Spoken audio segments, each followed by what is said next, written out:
Assalamualaikum warahmatullahi wabarakatuh. Salam sejahtera untuk kita semua. Yang terhormat Bapak Kristia Aji Putra Eskom MT, selaku dosen pengampu mata kuliah Rekayasa Perangkat Lunak kelas C081.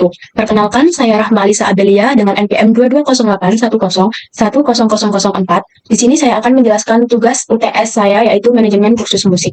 Oke, yang pertama saya akan menjelaskan use case diagram manajemen kursus musik kelas piano yang saya buat. Yang pertama di sini ada siswa atau siswi, pengajar, dan admin. Nah, siswa atau siswi ini dapat melakukan login sekaligus input dengan pendaftaran. Kemudian siswa juga akan melakukan pembayaran dan penjadwalan sekaligus input memilih jadwal. Kemudian siswa atau siswi ini juga dapat melaksanakan kelas pembelajaran. Kemudian di sini pengajar itu dapat mengakses penjadwalan dan mengakses pelaksanaan pemberian materi. Kemudian pengajar juga melakukan evaluasi. Nah, tugas admin di sini hanya mengecek pendaftaran yang dilakukan siswa atau siswi, kemudian juga mengecek penjadwalan yang dilakukan oleh pengajar dan siswa atau siswi. Kemudian kelas diagram manajemen kursus musik kelas piano yang saya buat di sini ada kelas siswa atau siswi, kelas pengajar, kelas database, kelas admin, dan jadwal kursus. Di kelas siswa atau siswi ini terdapat ID siswa atau siswi dengan integer, nama dengan tipe char, tanggal daftar dengan tipe data, dan umur dengan tipe data integer, alamat char, dan nama telepon itu integer. Kemudian di sini siswa dapat melakukan write data atau mengisi data-data ini tadi. Kemudian di pengajar terdapat ID pengajar yaitu integer, nama chart, pengalaman pengajar itu integer, spesialisasi pengajar chart lain ada umur, kelasnya integer, alamat chart, nama telepon integer. Kemudian pengajar ini juga dapat mengisi data, prepare jadwal kursus, dan update data jadwal. Nah, kemudian ada kelas admin. Kelas admin ini ada ID admin yaitu integer, nama admin, chart, password admin, chart. Nah, admin di sini bisa login dan logout database. Kemudian add new pengajar dan modify pengajar, add new siswa atau siswi, modify siswa atau siswi, kemudian update database dan insert database juga. Kemudian kelas jadwal kursus memiliki ID jadwal yaitu integer, nama mata pelajaran, chart, dan jam, time, pengajar, chart. Kemudian jadwal kursus ini juga bisa insert data dan update data. Kemudian semua kelas ini akan masuk ke kelas database yang dimana isinya ID database ya ini. Terus ID siswa atau siswi, ID pengajar, ID jadwal, ID admin, tanggal masuk data. Kemudian di database ini kita juga bisa insert data dan update data. Kemudian di siswa ini, satu siswa akan memasukkan satu database. Tapi banyak database ini dapat diinput oleh banyak siswa atau siswi. Kemudian satu pengajar dapat mengakses banyak database, kemudian banyak database ini juga bisa diakses oleh banyak pengajar. Kemudian satu admin bisa mengakses banyak database ini juga bisa diakses oleh banyak admin. Kemudian satu jadwal kursus ini memiliki banyak database, kemudian banyak database ini juga bisa diakses oleh banyak jadwal kursus. Selanjutnya yaitu sequence diagram manajemen kursus musik kelas piano. Di sini saya akan membuat pendaftaran siswa atau siswi terlebih dahulu. Nah, siswa atau siswi ini akan mengakses website di pendaftaran, kemudian pendaftaran akan merequest halaman home ke kontrol, kemudian kontrol akan menampilkan halaman home. Kemudian siswa atau siswi ini memilih menu pendaftaran. Setelah memilih, pendaftaran akan merequest halaman pendaftaran ke kontrol, kemudian kontrol akan menampilkan dan siswa atau siswi dapat input data. Kemudian setelah input data, siswa harus menekan tombol daftar. Nah, jika berhasil, pendaftaran akan request save data ke kontrol, kemudian kontrol akan melakukan verifikasi pendaftaran. Nah, ini kan berhasil. Berarti setelah verifikasi pendaftaran, kontrol akan memasukkan atau save data ke dalam DB siswa atau siswi ini.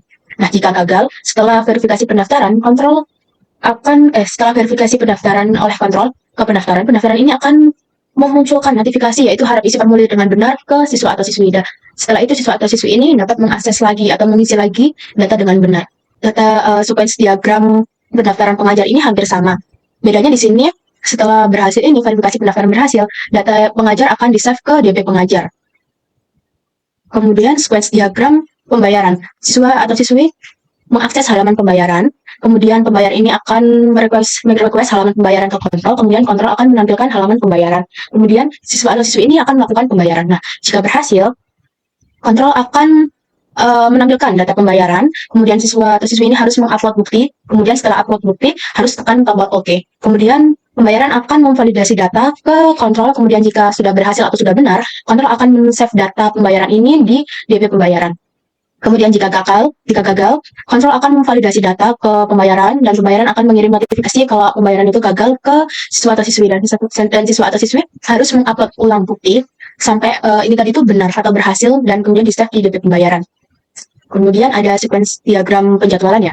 Di sini siswa atau siswi akan memilih jadwal pada halaman pemilihan jadwal, kemudian di halaman ini tadi request halaman akses ke kontrol, kemudian kontrol akan menampilkan kembali halaman pemilihan jadwal. Kemudian pemilihan jadwal akan merequestkan data pengajar ke kontrol, kemudian kontrol akan mengambil data pengajar dari DB pengajar yang sudah kita buat, dan DB siswa atau siswi ini juga ditampilkan ke kontrol. Kemudian dari kontrol kita akan mencocokkan jadwal.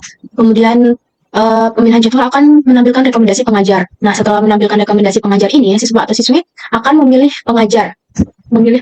Kemudian jika sudah selesai, pemilihan jadwal akan mendapatkan notifikasi dari siswa atau siswi. Setelah mendapat notifikasi dari siswa atau siswi, pengajar akan meng-approve data siswa atau siswi. Kemudian pemilihan jadwal juga akan meng-approve atau menampilkan approve dari pengajar. Setelah selesai, kontrol akan men-save data jadwal ini tadi ke dalam DB les. Ini.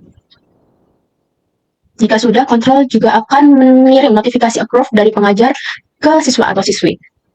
Kemudian sequence diagram pelaksanaan kelas. Nah, dalam pelaksanaan kelas ini, siswa atau siswi akan mengakses kelas, kemudian kelas akan meminta request halaman ke akses kelas melalui kontrol, kemudian kontrol akan menampilkan halaman. Setelah itu, siswa atau siswi ini masuk ke jadwal kelas yang sudah dipilih melalui data les tadi. Kemudian kontrol juga akan menampilkan data kelas. Nah, di sini pengajar akan memberikan materi dan siswa atau siswi ini menyimak materi yang diberikan oleh pengajar. Kemudian pengajar juga melakukan absensi. Setelah melakukan absensi, kontrol akan men-save data materi dan absensi ketika kelas yang dilakukan oleh pengajar ini sudah selesai dan di-save ke DB hasil. Kemudian kontrol juga akan mengirimkan notifikasi selesai kelas pelaksanaan pembelajaran ke siswa atau siswi. Kemudian yang terakhir yaitu sequence diagram evaluasi. Di sini pengajar melakukan akses dokumen ke dokumen, kemudian dokumen ini meminta request halaman dokumen ke kontrol, dan kontrol akan menampilkan request halaman dokumen. Kemudian pengajar juga melakukan evaluasi pelaksanaan pembelajaran. Pengajar juga melakukan input data dokumen evaluasi dan mengupload data hasil evaluasi tadi. Setelah semua selesai, pengajar juga harus tekan OK agar datanya itu tersimpan. Setelah itu, kontrol akan melakukan validasi data dengan database hasil, dan database hasil ini akan save data ke DB evaluasi. Setelah di-save datanya, kontrol akan mengirimkan notifikasi hasil evaluasi belajar ke siswa atau siswi. Sekian dari saya. Wassalamualaikum warahmatullahi wabarakatuh.